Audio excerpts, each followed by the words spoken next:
Boy, remember that time the alarm went off, the co-parts died, and the project line just stopped. Yeah, at the middle of the night we ran hard and so loud. Even the client got terrified. It's very terrifying.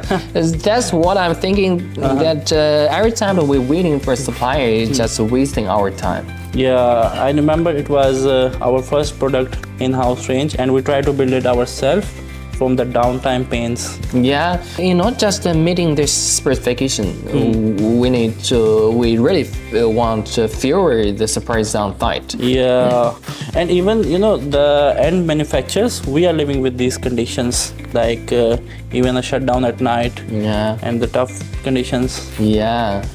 We just want to reach one goal: reliability for all the products. So, do you have a shutdown at the middle of the night? If yes, please drop a comment and leave a like.